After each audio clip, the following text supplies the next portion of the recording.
한마디 더 해야죠. 같이 보면서 이렇게 격려하겠습니다. 예배 승리자가 됩시다. 말뿐만이 아니라 예배 승리자가 되길 위해서 늘 기도하고 힘쓰는 우리 성도들이 될 수 있길 축원합니다. 축원합니다. 예배 승리자가 인생의 승리자가 됩니다. 왜냐하면 하나님께서 그의 주인이 되어 주시기 때문이죠. 영국을 여행하던 여행객들이 해변에 갈매기들이 이렇게 떨어져 죽어 있는 모습을 보았습니다. 그리고 해변을 정리하는 사람들이 그 갈매기 사체를 치우는 모습을 보면서 그분들에게 물었어요. 왜 갈매기들이 이렇게 죽어 있습니까? 그렇게 물었어요. 그랬더니 그 치우는 인부들이 그렇게 대답하는 거예요. 이곳에 많은 여행객들이 오는데 그 여행객들이 갈매기들에게 먹을 걸 준다는 거지요. 우리도 종종 그러죠. 그죠? 바닷가에 가면 배를 타고든 갈매기가 보이면 뭐 줍니까? 새우깡이요. 꼭 이런 사람들이 있어요. 이런 사람 새우깡을 이렇게 주잖아요. 갈매기들이 와서 새우깡 낚아채서 먹고. 그러니까 여행객들이 늘 해변에 올 때마다 과자도 주고 빵도 주고 사탕도 주고 이제 그렇게 준다는 거예요. 그런데 갈매기들이 늘 그것에 그 여행객들이 많으니까 갈매기들이 늘 여행객들이 주는 그것을 먹다 보니까 거기에 길들여진다는 거예요. 그러다가 여행객들이 추워서 오지 않으면 이 갈매기들이 그 바다에 잡아먹으면 살 것이 참 많은데 그거 먹을 생각 안 하고 여행객들이 줄 것만 기대하고 있다가 여행객들이 오지 않으니까 갈매기들이 그렇게 굶어 죽어버리고 만다는 거예요. 죽어가는 갈매기 시체가 그렇게 영국 해안에 많더라는 거지요. 그래요. 먹을 건 여전히 많아요. 바다에 많아요. 근데 그걸 먹지 않고 늘 여행객들이 주는 그걸 먹고 살던 갈매기들이 그만 그렇게 굶어 죽어버리고 마는 그런 모습들이죠. 이걸 우리 뭐라고 말하냐면 습관이라고 말합니다. 사람들은 누구나 자기 나름대로의 습관을 가지고 있죠. 이 습관이라는 건 후천적으로 만들어지는 겁니다. 태어날 때부터 가지고 태어나는 게 아니고 살아가면서 내 안에 반복적인 행동을 통해서 만들어진 것, 그것을 습관이라고 말하죠. 교육학에서 그런 얘기를 해요. 마음속에 품고 있는 생각들이 행동으로 나타나고 그 행동들이 반복되면 그것이 그 사람의 습관이 되고 그 습관이 그 사람의 인생을 결정하게 된다. 그런 얘기를 합니다. 이렇게 습관이라는 건 참 무서운 거예요. 그 습관 때문에 자신의 인생이 결정돼 버리고 말아요. 그리고 그 습관 때문에 그 사람의 성품과 성격까지도 변해 버리고 맙니다. 그래서 마지막엔 그 사람의 인생이 결정되는 것도 이런 습관 때문이라는 것을 우리는 잊지 말아야 합니다. 그런데 이 습관에는 좋은 것도 있고 나쁜 것도 있죠. 나쁜 습관은 나쁜 결과를 만들어낼 거고 좋은 습관은 좋은 결과를 만들어낼 거예요. 전에 한번 어떤 집사님을 제가 아는 집사님이 있는데 그 집사님이 신앙생활 하면서도 담배를 못 끊었어요. 이제 아내 때문에 처음 전도받아서 교회를 나갔는데 교회 나가면서 열심히 신앙생활 하게 됐고 믿음을 갖게 됐고 그러면서 교회 생활이 어떤 건지 알게 됐어요. 은혜도 받았고요. 근데 그렇게 하면서도 이 사람이 끊지 못한 습관이 있어요. 그게 뭐냐면 담배 피는 거였어요. 이 담배 피는 습관을 참 끊지 못하는 거예요. 제가 늘 구박을 하다가 집사님 그거 언제 끊을 건데? 아니 목사님 나도 끊고 싶어요. 끊고 싶은데 이게 잘 안 돼요. 그리고 얘기를 하는 거죠. 그분의 마음이 어떤지 제가 알죠. 정말 끊고 싶고 신앙생활 하면서 이건 정말 잘라버려야 한다는 걸 알면서도 그걸 이제 해결하지 못했던 거예요. 그런데 어느 날 그 부인 되는 집사님이 저한테 전화를 해서 목사님 우리 남편 담배 끊었어요. 참 신기하더라고요. 그렇게 오랫동안 고심하면서도 끊지 못하던 사람이 어떻게 끊었을까. 나중에 만났을 때 물어봤어요. 집사님 어떻게 끊었어요? 그랬더니 옆에 있는 아내가 같이 있다가 그렇게 단칼에 끊었어요. 아니 어떻게 그렇게 단칼에 끊었냐. 그동안 얼마나 고생했는데 그래도 끊지 못하다가 어떻게 단칼에 끊었냐. 그랬더니 이 남편 집사님이 그 얘기를 하는 거예요. 실은요. 내가 어느 날 퇴근해가지고 집에 왔는데 저녁을 먹고 그를 이제 텔레비전 앞에 딱 앉았는데 4살짜리 딸내미가 있어요. 4살짜리 딸내미가 아빠 옆에 와가지고 소파에 앉아 텔레비전을 보는데 과자를 먹는데 요러고 먹더래요. 과자를 요러고 먹더라는 거예요. 아빠가 담배 피는 걸 본 거죠. 얘가 요러고 과자를 손가락 사이에 끼워놓고 요러고 다 과자를 먹더라는 거예요. 이걸 보면서 이 집사님이 뒤통수에 땅 때린 거죠. 아 이건 아니구나. 그래가지고 그날 당장 담배를 끊었다는 거예요. 혹시 여러분 가족 가운데 담배 피는 것을 끊지 못한 사람 이거 좋은 일인 것 같아요. 담배 못 끊는 사람이 있걸랑 아이에게 요러고 과자 먹으라고 가르쳐 주세요. 그러면 끊을 수 있을 것 같아요. 끊지 못한 습관 때문에 자기뿐만 아니라 아이도 그런 모습을 보고 배워가게 되더라는 거지요. 그래요. 좋은 습관은 좋은 결과를 만들어내지만 나쁜 습관은 나쁜 결과를 만들어내게 됩니다. 그런데 이건 개인적인 것뿐만 아니고 공동체에도 습관이 있습니다. 그 습관을 뭐라고 말하냐면 관습이라고 말합니다. 어떤 공동체든지 그곳에 만들어진 관습이라는 게 있어요. 자기도 모르는 사이에 그 관습을 가지고 살아가지요. 그리고 그 공동체의 운명은 이 관습에 따라서 달라지게 되어 있습니다. 대표적인 사람들이 유대인들인데요. 유대인들은 하나님의 말씀대로 살아가는 것이 그들의 관습 속에 배어 있습니다. 유대인 출신 유대인들이 노벨상을 받은 사람들 가운데 3분의 1이 된다는 것 우린 잘 알잖아요. 왜 그들이 그렇게 됐을까요? 그것은 그들이 어릴 때부터 유대인들이 가지고 있는 관습 때문에 그런데요. 이 관습이 어떤 거냐면 하나님의 말씀 안에 사는 관습이에요. 이게 어릴 때 태어나서부터 이것을 훈련되고 이것이 습관화되고 공동체 관습이 되니까, 그러니까 그것 때문에 그들의 모습이 그 유대인 공동체가 그만큼 놀라운 결과를 만들어내는 거지요. 성경의 좋은 습관들, 그 습관들이 유대인을 위대한 민족으로 만들어가는 겁니다. 그래서 흔히 그렇게 말해요. 유대인을 유대인 되게 만드는 것, 그것은 바로 회당이다, 그런 얘기도 해요. 회당에 모여서 말씀을 듣고 가르치고 배우고 그러면서 그들의 모습이 만들어지게 된다는 거예요. 우리에게 있어야 할 새로운 습관들, 우리 그 습관들에 대해서 12월 달까지 말씀을 드리려고 합니다. 우리 그것들을 예수님에게서 배웠으면 좋겠는데요. 예수님도 몇 가지 습관을 가지고 있었어요. 이 습관에 대해서 12월 달까지 말씀을 드리려고 준비하고 있습니다. 그 습관 중에 하나가 지난주에 제가 말씀드린 것, 가장 귀한 습관이 바로 기도하는 습관이다 그랬어요. 기도하는 습관. 예수님 습관에 따라서 기도하셨어요. 십자가를 앞에 두고도 기도하던 겟세마네 동산에서 모습, 누가복음 22장 39절에 기록하는데요. 그 본문은 이렇게 말합니다. 예수께서 나아가사 습관을 쫓아 감람산에 가서 기도하셨다 그랬어요. 습관을 따라서. 무슨 말이에요? 예수님은 무슨 일만 있으면 그냥 그렇게 기도하는 자리를 찾아가셨다는 거예요. 이게 습관을 따라서 하는 겁니다. 예수님 습관을 쫓아서 감람산에 가셔서 기도하셨어요. 기도의 습관이 되셨기 때문에 예수님은 아침 해가 뜨기 전에, 그래서 새벽기도는 우리 민족만 하는 것 같지만 예수님이 가장 먼저 새벽기도 하신 분이에요. 해 뜨기 전에 조용한 곳에 가서 예수님은 기도하는 습관이 있었어요. 아무도 없는 곳에, 한적한 곳을 찾아가서 기도하는 습관이 예수님께 있었어요. 철야기도 예수님 먼저 하셨어요. 제자들을 먼저 떠나보내고 혼자 산에 올라가서 밤을 새워 기도하시는 일들이 예수님의 일상 속에 있었단 말이에요. 심지어 예수님께서 십자가에서 그 고통 중에 돌아가시면서 십자가에서 마지막 예수님은 하나님 앞에 기도하셨잖아요. 아버지요, 내 영혼 아버지 손에 부탁드립니다. 예수님은 기도가 습관이 되셨던 분이에요. 제자들을 선택한 때도 기도하셨고요, 오병이어 기적을 행하면서도 기도하셨고요, 병자들을 고칠 때도 기도하셨고요. 예수님의 일상 속에 기도는 늘 함께 있었던 것을 우리가 볼 수 있어요. 그래서 이 모습을 히브리서 5장 7절은 이렇게 말합니다. 그는 육체에 계실 때에 자기를 죽음에서 능히 구원하실 이에게 심한 통곡과 눈물로 간구와 소원을 올렸고 그의 경외하심을 인하여 들으심을 얻었느니라 그랬어요. 예수님께서 통곡과 눈물로 간구와 소원을 하나님 앞에 올렸다 그랬어요. 이게 예수님의 기도 습관이었어요. 그래서 성경은 쉬지 말고 기도해라, 힘써 기도해라, 무시로 기도해라. 그 성경은 끊임없이 기도에 대해서 가르치는 거예요.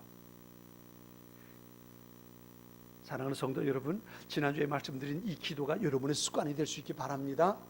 무슨 일을 하든지 먼저 기도하고, 기도가 내 삶의 습관이 돼야 돼. 어디 가든지 기도하고, 누구를 만나든지 먼저 기도하고, 무엇을 결정하기 전에 먼저 기도하고, 기도가 내 삶의 습관이 될 수 있어야 돼요. 그것이 예수님의 거룩한 습관을 닮아가는 예수님의 제자들의 모습입니다. 기도가 여러분의 습관이 될 수 있기를 주님의 이름으로 축원합니다. 기도하는 성도가 승리하는 성도가 됩니다. 잊지 마세요. 기도가 습관이 되어야 됩니다. 오늘 예수님의 두 번째 습관에 대해서 말씀을 드리려고 해요. 두 번째 습관은 회당을 찾아가는 습관이. 오늘 보면 16절 짧으니까 우리 같이 다시 한번 읽어볼까요? 누가복음 4장 16절 짧은 한 절인데요. 우리 같이 한번 읽겠습니다. 같이 봅니다. 예수께서 그 자라나신 곳 나사렛에 이르사 안식일에 늘 하시던 대로 회당에 들어가사 성경을 읽으려고 서심해. 아멘. 여기 이런 말씀이 있어요. 나사렛에 이르사 안식일에 늘 하시던 대로 회당에 들어가셨다 그랬어요. 안식일에 늘 하시던 대로 회당에 들어가셨다 그랬어요. 예수님은 한 가지 습관을 가지고 있었던 것이 뭐냐면 안식일이면 늘 회당을 찾아가는 습관을 가지고 있었다는 거예요. 회당을 찾아가는 습관. 회당이란 예루살렘 성전과는 다소 차이가 있습니다. 구약에 나타난 성전은 예루살렘 하나밖에 없어요. 다른 곳엔 성전을 짓지 못하게 했어요. 그래서 예루살렘에만 성전이 있습니다. 그런데 나중에 이 예루살렘 성전이 무너져 내립니다. 나라가 망하고 예루살렘 성전이 무너져요. 그리고 유대인들이 세계 각곳으로 흩어져 버리고 맙니다. 그래서 그들이 하나님의 말씀을 가지고 살기 위해서 하나님 앞에 예배하고 그리고 하나님의 영광을 드러내는 믿음의 공동체로 살기 위해서 유대인들이 만들어낸 게 뭐냐면 회당입니다. 회당이에요. 예루살렘 성전이 없으니까 유대인들이 10가정만 모이면 회당을 만들었다고 그래요. 그래서 유대인들이 있는 곳엔 언제나 회당이 있습니다. 그래서 그들은 회당에 모였어요. 회당에 모여서 말씀을 나누고 교제하고 하나님께 예배하고 말씀을 가르치고 그리고 히브리 말을 가르치고 유태인으로서의 삶을 어떻게 살아야 하는지 그것을 늘 가르쳤어요. 그래서 아까 말씀드린 대로 유태인을 유태인답게 만드는 건 회당이다 그랬던 거예요. 이게 그들이 가지고 있었던 하나의 관습이었어요. 예수님도 마찬가지로 안식일에 회당을 찾아가는 것이 예수님의 습관이었단 말이에요. 성전에서는 제사를 드렸지만 회당에서는 제사를 드릴 수가 없었어요. 그런데 그곳에서는 하나님 앞에 예배하고 말씀이 봉독되고 말씀을 가르치고 한 믿음의 가족들이 서로 교제하고 격려하고 축복하는 일들이 회당 안에서 일어나고 있었단 말이에요. 그래서 유대인이 있는 곳이라면 언제나 이런 회당이 있어요. 예수님은 안식일엔 반드시 이 회당을 찾아가게 되었다는 거예요. 이것이 예수님이 가지고 있었던 또 하나의 습관이에요. 오늘날 우리들이 예배드리기 위해서 모이는 이 교회당, 예배당이 바로 회당과 같은 기능을 가지고 있는 곳입니다. 예수님께서 안식일에 회당을 늘 습관적으로 찾아가신 것처럼 우리도 주일이면 변함없이 그리고 시시때때로 교회를 찾아오는 것, 그것이 우리의 습관이 될 수 있어야 한다는 거예요. 성전은 하나님의 집이에요. 예수님께서 12살 때 예루살렘 성전을 방문하지요. 예수님이 그 12살 때 예루살렘 성전을 방문한 게 두 번째 방문이었어요. 첫 번째 방문은 예수님이 태어나자마자 그랬죠. 8일 만에 요셉과 마리아가 예수님이 태어나고 8일 만에 그리고 이제 규례에 따라서 하나님 앞에 제사하기 위해서 예루살렘 성전에 올라갔었어요. 그리고 그 다음에 두 번째 간 게 12살 때 올라갑니다. 유월절을 지키기 위해서 12살 된 어린 예수를 데리고 요셉과 마리아가 예루살렘 성전을 찾지요. 유월절 절기를 다 마쳤어요. 다 마치고 이제 고향으로 돌아갑니다. 온 가족들이 함께 동네 사람들이 함께 왔다가 동네 사람들이 함께 가는 거예요. 아마 요셉과 마리아도 아들 예수가 자기 친구들과 함께 어딘가 휩쓸려서 돌아가고 있는 줄 생각했지요. 근데 가다 보니까 안 보이는 거예요. 안 보여서 얘가 어디 있나 한참을 찾았지요. 찾아도 없는 거예요. 그래서 오던 길을 되짚어서 가는데 사흘이 걸렸다 그랬어요. 사흘 만에 예루살렘 성전에 들어갔는데 거기서 어린 12살 예수가 그 예루살렘 성전에 있는 율법 선생들과 하나님의 말씀에 대해서 논쟁을 하고 이야기하고 있는 모습을 발견합니다. 그래서 야단을 치고 책망을 했죠. 우리가 얼마나 찾았냐, 걱정했잖냐. 그랬더니 12살 예수가 뭐라고 말했습니까? 이렇게 말하죠. 누가복음 2장 49절에 보면요, 어찌하여 나를 찾으셨습니까? 내가 내 아버지 집에 있어야 될 줄을 알지 못하셨습니까? 그랬어요. 내가 내 아버지 집에 있어야 할 줄 모르셨습니까? 성전이 바로 아버지의 집, 하나님의 집이라는 거예요. 하나님의 집엔 누가 있을까요? 하나님의 집엔 주인인 하나님이 계시겠죠. 교회 물론 우리 사람들이 모이는 곳이에요. 예루살렘 성전 하나님이 사람들이 모이는 곳이에요. 그럼에도 불구하고 그곳에 하나님께서 계시는 곳이라는 것, 그것이 바로 예수님께서 하셨던 소중한 말씀이에요. 그렇게 성전이 없는 곳에 회당이 그 역할을 대신했고요. 오늘 우리에겐 교회가, 예배당이 그와 같은 일들을 대신하는 거예요. 유대인들이 삶의 중심으로 삼았던 것이 회당이었고 예수님도 안식일엔 습관처럼 회당을 찾으셨던 거예요. 그래서 하나님을 만나기 원하는 사람은 회당을 찾아가서 거기서 말씀을 듣고 거기서 교제하며 서로 격려하고 축복하는 일들이 일어나게 됐던 겁니다. 이것이 바로 오늘 우리가 예배드리는 이 교회당이에요. 예배당입니다. 우리가 교회 왜 올까요? 사람 만나러 오나요? 물론 사람 만나러 오기도 합니다. 그러나 가장 중요한 건 사람을 만나기 위해서가 아니라 하나님을 만나기 위해서예요. 하나님을 만나기 위해서 함께 모여 예배당에 모여서 함께 예배합니다. 함께 말씀을 듣습니다. 함께 찬양합니다. 누구에게? 목사에게 찬양하는 게 아니잖아요. 하나님 앞에 찬양하는 거예요. 이것이 바로 교회에서 일어나는 소중한 모습이란 말이에요. 물론 하나님 앞에 기도하고 말씀을 묵상하는 건 교회에 오지 않아도 돼요. 혼자 할 수도 있어요. 그러나 그렇게 혼자 있는 것과 예배당 교회 모이는 것은 다르단 말이에요. 왜냐하면 교회에는 규칙적으로 정해진 시간에 하나님 앞에 예배가 드려집니다. 여기서 정해진 시간에 기도가 이루어집니다. 혼자가 아니라 다른 사람들과 함께 기도하며 서로를 격려하고 축복하는 일들이 교회 안에서 일어나게 됩니다. 이곳에는 규칙적인 하나님의 말씀이 선포됩니다. 이곳에서 성도의 교제가 이루어지고 연약한 이가 더 강건해지는 일들이 교회 성도의 교제를 통해서 이루어지게 되고 있는 겁니다. 여러분, 여기 화분이 있어요. 화분의 모습이 어떤가요? 여러분 보기 어떻습니까? 어때요? 아니, 솔직하게 대답해 보세요. 장로님 보기 어떻습니까? 예? 예? 예? 이뻐요? 참 불쌍하죠? 불쌍하죠? 근데 여러분, 제가 이렇게 말한 시험 들지 마세요. 여러분의 모습이 이와 같다는 거 아세요? 제가 그걸 일부러 안 치웠어요.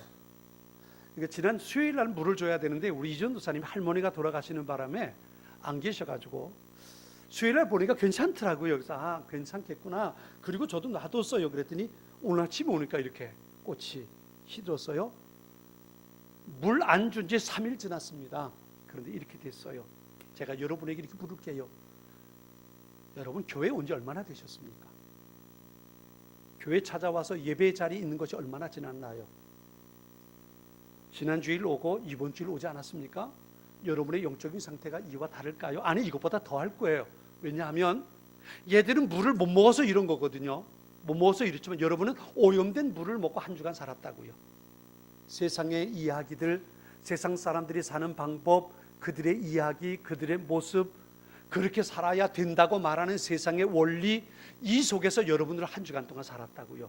물을 못 먹고 산 게 아니에요. 오염된 물을 먹고 한 주간 살았다고요. 그리고 일주일 만에 왔어요. 그럼 여러분들 이것보다 상태가 나았다고 생각하십니까? 여기에 와서 일주일 만에 자리에 앉아있지만 여러분, 이것도 꽃일까요? 아닐까요? 이것도 꽃이에요. 시들었지만 꽃이에요. 모르긴 몰라도요, 좀 있으면 얘들 살아날 겁니다. 왜냐하면 제가 아까 물을 줬거든요. 얘들이요, 물을 주면 하루만 되면 얘들 다시 살아나요. 살아납니다. 살아날 거예요. 그런데 세상에 오염된 생각 속에 살던 여러분이 일주일 만에, 일주일에 한 번 나와서 1시간 예배 드린다고 여러분의 영적인 삶이 건강할 거라고 생각하십니까? 그건 위험한 착각이에요. 얘들은 물을 못 먹지만 여러분은 오염된 세상에 물을 먹고 한 주간 살았어요. 그리고 일주일 만에 와서 예배를 드리는 겁니다. 여러분이 영적으로 건강할 수 있을 거라고 생각한다면 이건 위험한 착각이란 말이에요. 하나님 앞에 나와서 규칙적인 시간에 말씀을 듣고 예배를 드리고 하나님 앞에 기도하고 하나님과 교제하고 뿐만 아니라 성도들 간에 서로 교제하며 서로 격려하고 축복하는 일들이 우리의 삶 속에 반복적으로 있지 못한다면 우리 세상 속에서 승리하는 신앙생활을 한다는 건 불가능하단 말이에요. 사랑하는 성도 여러분, 신앙생활을 잘하고 은혜받고 충만한 믿음의 삶을 살아가길 원하십니까? 그렇다면 교회를 가까이 하고 하나님 앞에 늘 나와 예배드리기를 기뻐하는 그것이 습관이 되는 성도들이 될 수 있기를 주님의 이름으로 권면합니다. 하나님의 집인 교회를 찾는 것을 습관화하는 것, 그것은 바로 신앙생활을 잘할 수 있는 매우 유익한 방법입니다. 이게 성도의 지혜입니다. 일주일에 한 번 자리에 나와서 자리를 지키고 간다고 해서 그 사람이 영적으로 건강한 삶을 살 수 있는 것은 아닙니다.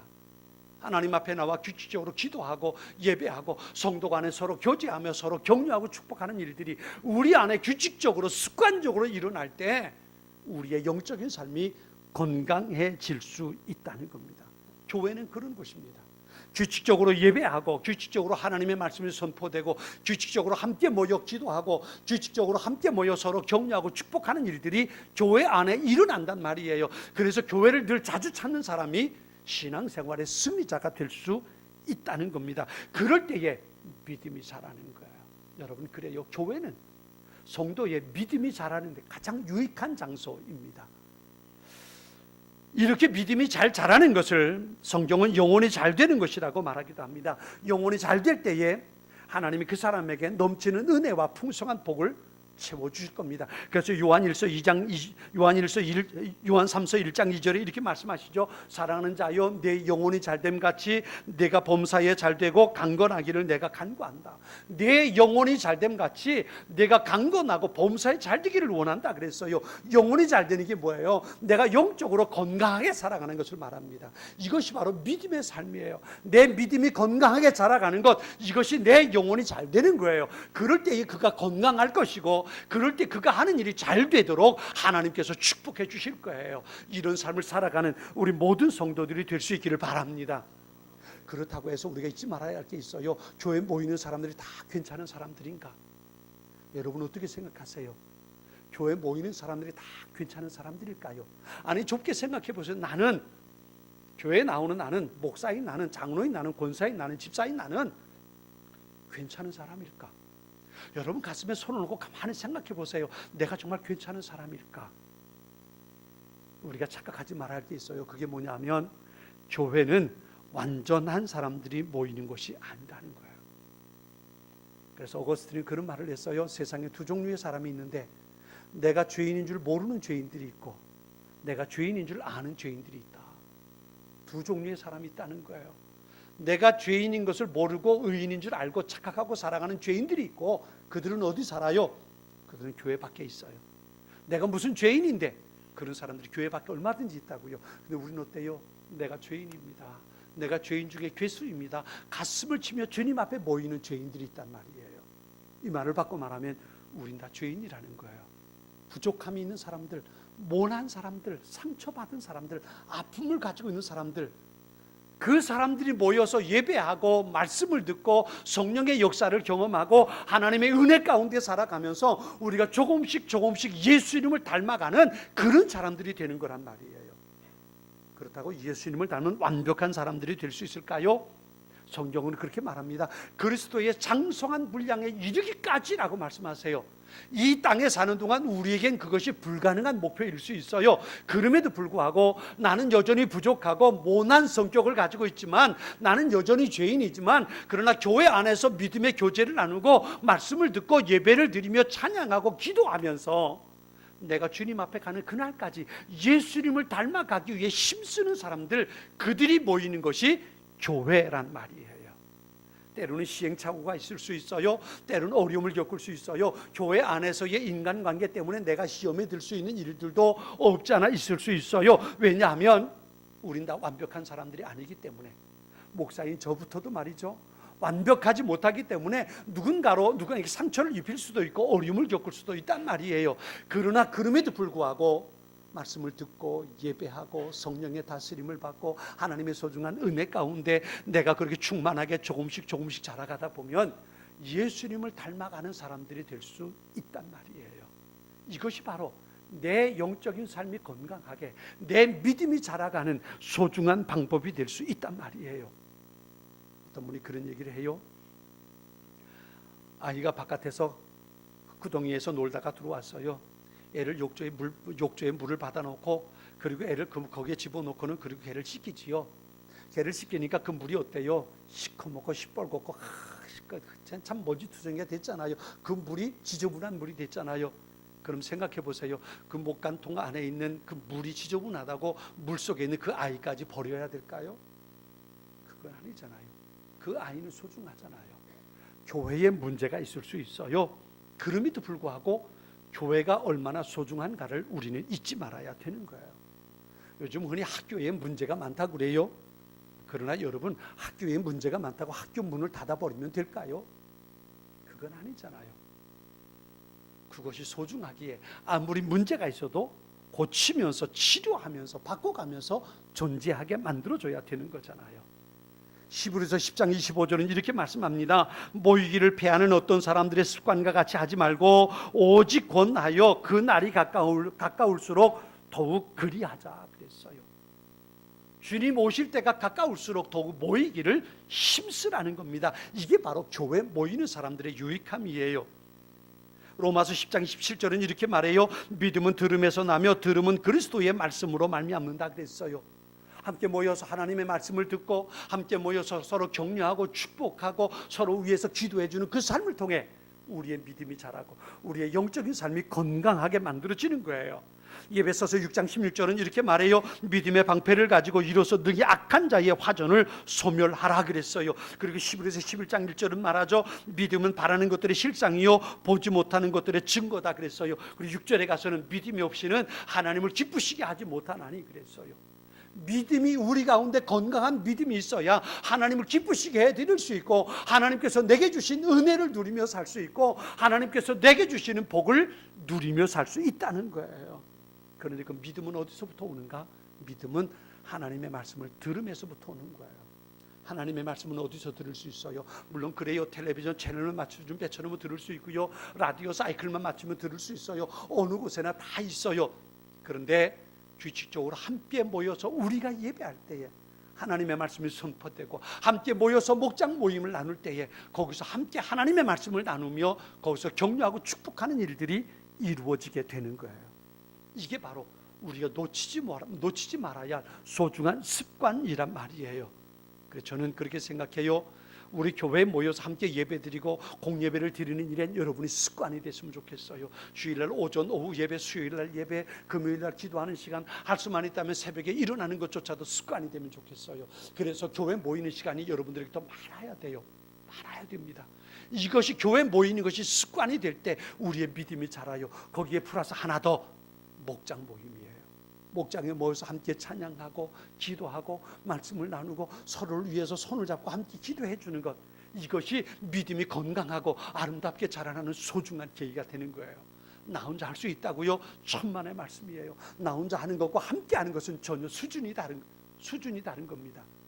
교회에 모이는 것이 예수님께서 습관에 따라서 안식일에 회당에 가셨던 것처럼 우리는 규칙적인 시간에 모여서 함께 말씀을 나누고 예배하는 공동체로 살아갈 수 있어야 돼요. 우리의 믿음이 자라기 위해서 우린 교회에 오는 것이 늘 습관이 될 수 있어야 돼요. 지난번에 제가 어딜 갔다가 들어오는데 예배당 문을 열고 나오는 분 한 분을 만났어요. 제가 막 문을 열고 나오는데 그분은 일어나서 문을 열고 나오다가 만났어요. 그러면서 목사님이십니까? 그리고 인사를 해요. 그래서 예 그렇습니다. 그랬더니 목사님 여기에 교회가 있는 게 얼마나 좋은지 몰라요. 처음 보는 분이에요. 처음 보는 분인데 목사님 여기에 교회가 있는 게 얼마나 좋은지 몰라요. 그래서 그렇습니까? 감사합니다. 그랬더니 이분이 하는 얘기가 그래요. 자기는 집이 천호동이래요. 천호동 직장은 이제 여의도로 출근하는 거예요. 근데 직장에서 중간 간부래요. 그러다 보니까 스트레스 받는 일이 엄청 많다는 거. 위에 사람한테 스트레스 받고 밑에 사람한테 스트레스 받고. 옛날엔 밑에 사람 욱박지르면 됐는데 이제 욱박지르면 안 된다네요. 위 사람한테는 욱박지름 당하고 밑에 사람한테는 욱박지르지 못하고 그 속에 쌓이는 게 얼마나 많은지 밑에 부하 직원들한테 한바탕 해대고 싶은데 이제 그랬다가 이제 난리가 난다는 거예요. 그럴 때는 교회로 뛰어온다는 거예요. 뛰어와가지고 여기서 하나님 어쩌란 얘기입니까? 그리고 하나님 앞에 막 쏟아놓는다는 거지요. 한참 그리고 나면 속이 후련하게 다 가라앉는데요. 그럼 이제 웃으면서 직장으로 사무실로 돌아갈 수 있대요. 그러면서 여기 교회가 있는 게 얼마나 좋은지 모른대요. 제가 그분 얘기를 들으면서 한 이야기가 옛날 얘기가 생각이 났잖아요. 혹시 여러분 어떤 얘기인지 감이 잡힙니까? 임금님 귀는 당나귀 귀, 이게 생각이 나는 거예요. 임금님 머리를 이발하러 갔던 이발사가 임금님 귀가 당나귀인 것을 봤는데 그런 이발사는 다 죽였대잖아요. 난 절대로 말하지 않겠습니다. 그리고 살아나왔는데 이게 여기까지 있으니까 말하지 않으니까 병 날 것 같아가지고 구덩이 파고 거기 임금님 귀는 당나귀 소리쳤다고 말이죠. 막 속이 끌어올려가지고 이거 뭔가 한마디 하고 싶은데 하지 못하니까 교회 와가지고 하나님 앞에 임금님 귀는 당나귀 이러고 가는 거죠. 그러면서 늘 그럴 때마다 찾아올 수 있는 교회가 있는 게 얼마나 좋은지 모른대요. 사랑하는 여러분, 여러분들에게도 교회가 그런 곳이 될 수 있기를 바랍니다. 속상한 일이 있을 때, 힘든 일이 있을 때 교회로 달려와서 하나님 앞에 기도하고 또 정해진 예배 시간에 와서 예배를 드리면서 하나님의 말씀을 듣고 기쁠 때나 슬플 때 답답하고 혼란하고 힘들 때 교회에 나와서 기도하고 하나님께 하소연하고 또 함께 모여서 서로 교제하면서 격려하고 축복하는 일들, 이것이 여러분의 삶의 습관이 될 수 있기를 바랍니다. 교회를 찾는 것이 습관이 되는 것, 그것이 승리하는 신앙생활을 위한 참 소중한 습관인 것을 우리 놓치지 말아야 합니다. 왜요? 예수님께서 가지고 계신 거룩한 습관이었거든요. 하나님의 백성이 세상의 것에만 너무 집착하다 보면 이게 습관이 될 수 있어요. 제가 말씀드리기 이거예요. 얘들은 물을 안 먹었기 때문에 이렇게 된 거예요. 그런데 일주일 동안 여러분은 살면서 세상에 얼마나 많은 것들이 여러분에게 들어왔어요. 얼마나 많은 것들이, 들리는 것들이 얼마나 많고 눈에 보이는 것들이 얼마나 많고 여러분이 살아야 할 관습이 얼마나 많고 세상에 흘러가는 방법들이 얼마나 많아요. 그 속에서 한 일주일 동안 그렇게 묻혀 살았잖아요. 그러면 여러분들에게 잘못하면 그것들이 습관이 돼서 여러분에게 자리 남아 있을 수 있다고요. 할 수 있으면 더 짧은 시간 만에 하나님 앞에 와서 같이 예배하고 그것을 털어내며 하나님의 백성이 가지고 있어야 할 건강한 모습을 내 안에 다시 회복시켜가는 것, 이런 일들이 우리에게 반복적으로 있어야 되고요. 그렇게 반복적으로 해서 만들어지는 일들이 내게 습관이 될 수 있어야 한단 말이에요. 하나님을 섬기는 신앙생활이 별것 아닌 것처럼 여기게 될 수도 있어요. 하나님 없이도 얼마든지 내가 행복하게 살 수 있고 하나님 없이도 얼마든지 내가 세상 속에 살아갈 수 있다고 하는 자신감이, 이상한 자신감이 우리 안에 생길 수도 있단 말이에요. 하나님을 찾고 말씀 없이, 하나님 상관없이 내가 살아가다 보면 그런 습관들이 내 안에 얼마든지 생길 수 있단 말이에요. 그리스도인이 세상에 승리하는 삶을 살기 위해서 우리는 그런 것들을 버리고 우리 안에 거룩한 습관들을 가지고 있어야 돼요. 예배소서 4장 22절로 24절의 말씀이 있어요. 우리가 시간에 한번 읽고 찾아볼까요? 예배소서 4장 22절부터 24절까지 있는 말씀입니다. 예배소 4장 22절부터 24절까지 있는 말씀을 같이 한번 읽어볼게요. 신약성경 315쪽의 말씀입니다. 315쪽인데요. 예배소서 4장 22절부터 24절입니다. 자, 우리 같이 한번 읽어보겠습니다. 같이 읽습니다. 너희는 유혹의 욕심을 따라 썩어져가는 구습을 따르는 옛사람을 벗어버리고 오직 너희의 심령이 새롭게 되어 하나님을 따라 의와 진리의 거룩함으로 지으심을 받은 새 사람을 입으라. 아멘. 세상의 잘못된 관습과 습관 다 내버리고 새 사람, 새 옷, 하나님 예수님께서 가지고 계셨던 거룩한 습관, 새로운 삶의 태도, 이것을 가져야 된다는 거예요. 누구의? 그리스도인, 하나님의 자녀인 우리가, 예수님을 믿는다고 하는 우리가 세상 사람들이 가지고 살고 있는 그 옛날 습관들 다 내버리고 예수 믿는 사람이 가지고 있어야 할 거룩한 습관들로 새롭게 옷 입어야 된다는 겁니다. 이게 바로 우리가 입어야 할 거룩한 습관들이에요. 그리스도인으로 살기 위해서 우리는 세상과 다른 새로운 습관들을 가지고 있어야 합니다. 사랑하는 성도 여러분, 예수님이 가지고 계셨던 거룩한 습관이 여러분의 습관 될 수 있기를 축원합니다. 기도가 습관이 될 수 있기를 바랍니다. 교회를 찾는 것이 여러분의 습관이 될 수 있기를 바랍니다. 규칙적인 예배 시간에 함께 나와 예배하고 기도하고 성도의 교제를 나누며 격려하는 것이 우리의 습관 될 수 있기를 바랍니다. 예수님의 거룩한 습관이 나의 습관 될 수 있도록 성령 하나님 앞에 늘 도움을 청하고 기도하고 인도함을 받을 수 있기를 바랍니다. 우리의 믿음은 예수님의 거룩한 습관을 나의 것으로 만들어 갈 때 내 안에 건강하게 자라갈 것입니다. 그 믿음으로 하나님을 기쁘시게 해드리고 날마다 승리하는 삶을 살아가는 그리스도인들 될 수 있기를 주님의 이름으로 축원합니다.